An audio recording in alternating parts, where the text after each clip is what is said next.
Yo, what's going on, Tim Postcard? Welcome back to a brand new video, and today we've got the review for Boruto episode 101. And where do I begin? Well, we've got the return of Team TAKA. Now, throughout the Boruto series, Team TAKA have actually been making a few appearances here and there. I think they obviously appeared during the mini Sarada arc, the Naruto Gaiden one. I believe they had a small appearance around the Mitsuki arc, maybe a little bit before that as well, and obviously now they've reappeared yet again. They're being used more in Boruto than they ever were in real. Well, maybe not quite that far, but I feel like they're becoming slightly more important characters in Boruto than they were actually back in Shippuden. Anyway, Suigetsu is great in my opinion. I love Suigetsu in this episode because I personally think he makes a refreshing change to Boruto. He's someone who opposes and challenges what Boruto thinks. You know, he's basically kind of like the opposite of Boruto, and we saw that in this episode as Suigetsu kept calling him annoying, and Boruto just didn't agree with Suigetsu. It's also, like I said, I thought that was great for Boruto's character. Karin as well, she was also back, and I love seeing her with Sarada. Her and Sarada make for a great pair, and I love seeing those two interact with each other, albeit it's only happened a couple times, like literally like twice I think, and this is the longest it's ever happened for her. And also a little fun fact if you didn't know, she actually has a new voice actor, and the new voice actor does a great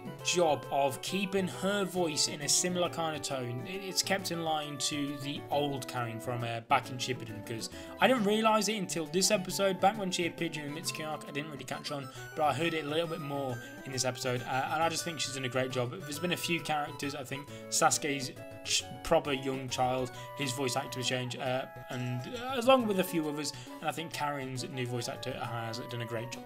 Team 15's Wasabi and Namida are strapped down, and wow, how convenient. Honestly, the reason I started with this is because it's probably the one and only problem I had with the episode, and that's just because it was damn, in my opinion anyway, just stupidly written, the whole cure serum thing. You know, it was, oh, you know, you got the twins there, and they're saying how, oh wow, the only cure possible, the only cure.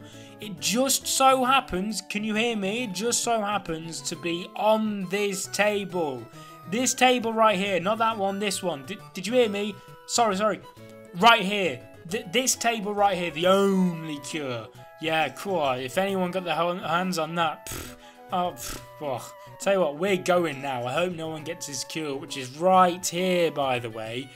You know, it was kind of like something from a Pokemon game. You know, it's something you'd expect a Team Rocket Grunt to do. Not a pair of what are supposed to be, I suppose, like the main villains or treated as the main threats of an arc. Yeah, I personally think, although I don't have a problem with them getting cured, or there being a cure, nothing like that, or the cure even being on the side, I just think the way it could have been written could have been a little bit better, and not just go down the route of the bad guys accidentally slipping up and being like, cool, I hope no one gets this, cool, that would be really, really bad. Either way, they get cured slowly by Samir as she saves them. And also, while going this on the rest of the group, they carry on and split into separate mini teams, I suppose you could say. You got Samir in Team 15. I think they get turned into like their own squad as they get split up, because I think originally they were with Boruto as well. And then you've also got Sarada and Karin, and then I believe Mitsuki might be a part of that team. I'm not too sure if I'm honest on that. They all get split up anyway. Let's be honest, so it doesn't really matter that much. I just know that Boruto and Suigetsu end up together, and they actually get ambushed and betrayed by Tosaka, who ended up being a bad guy, which started to become a little bit more obvious, in my opinion, after the last episode or so. The first episode, where we were introduced to Tosaka, I didn't think they'd go down this route, but as episodes carried on, I thought, yeah, there's 100% something extremely fishy about this. And now, I don't know if the writers of Boruto just have like a massive fetish for betrayal in villains, or if it's all done on purpose and leading into Momoshiki's prophecy, you know, that one day those blue eyes of Boruto will take everything from him, because so far most people who Boruto knows have betrayed him, a huge percentage of them. You've got Sumire, Katasuke, Mitsuki, Kagura, Onoki, Ao in the manga, now also Tosaka, and then obviously the big one, Kawaki as well. You know, that's a good portion of people in a short period of time that have betrayed Boruto. They've all been friends of Boruto, and then bang, they're gone as soon as he starts to trust them. So I don't know if, like I said, that's just something the writers love to do, or if it's all tying into the bigger picture of things. I'm not too sure.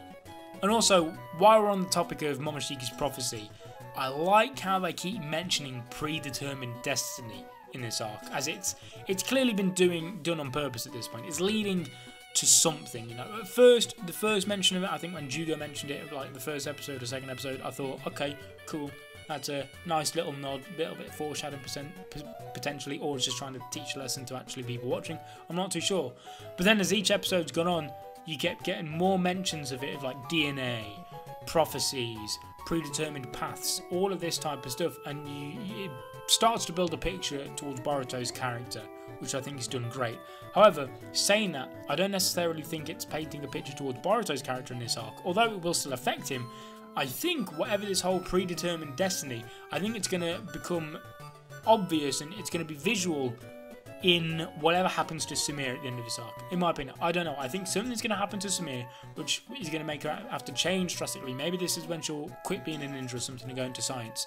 And I think she'll probably say something like Boruto, because Boruto will be like, no, why are you doing this? And then she'll probably say something like, it's my destiny, and something like that. And then that's going to hit hard with Boruto, and it's going to make him think. I think that might be the route they take. Also, I'm pretty sure Konohamaru is going to show up out of nowhere to save the day next episode at some point, because clearly my man's feeling better now. Because we all saw it. That dude, that science dude, does he have a name? I have no idea. The prick who is annoying. That's what I'm going to call him. He's got a square head. He tried to brutally kill Konohamaru in his sleep, and obviously Konohamaru wasn't there, so he's clearly caught onto something, because he wouldn't have snuck out like that if he didn't think something was up. So yeah, more Konohamaru greatness coming next episode, I'm sure, or the episode after. There's only 2 episodes left, I believe, this arc, so he's gonna have to appear at some point. Very excited to see it. My man's been treated well in this arc, which is it's a rarity these days. And as always, we'll finish off the review by having a look at what you guys had to say. So 163 votes and 52% of you went with good, which honestly surprises me. I thought maybe amazing and okay would have been swapped, if I'm 100% honest, because from what I see from the community, this episode got a very good reaction. So yeah, I'm very surprised to see that okay/average actually performed better than amazing. That's just my opinion. I think good probably is the right one, you know.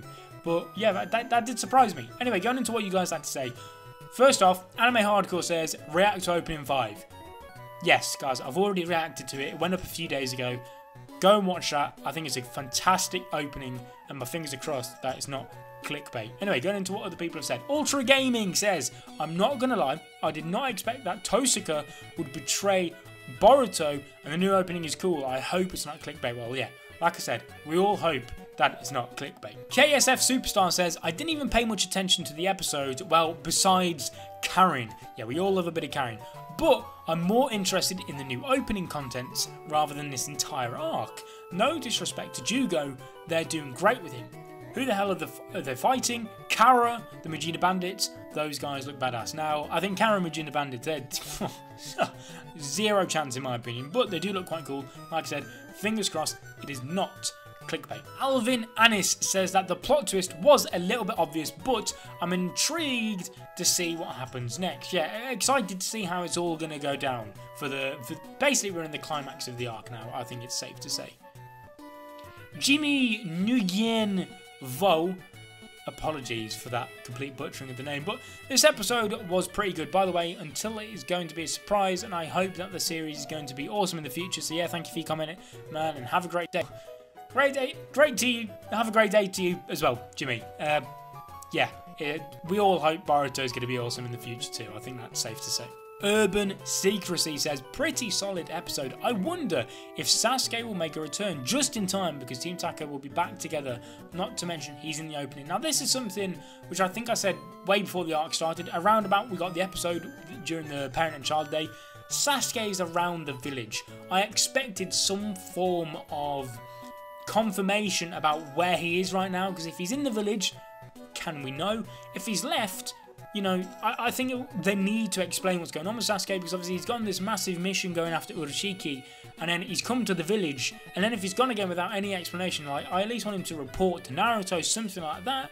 Fingers crossed that'll happen after the arc when we're back in the village. I'm not too sure, but if Sasuke has vanished again, I will be a little bit annoyed, because it's a missed opportunity to kind of give us a bit of clarification about what's going on in the future. Kurama himself says that this arc has been good so far, much better than the last one.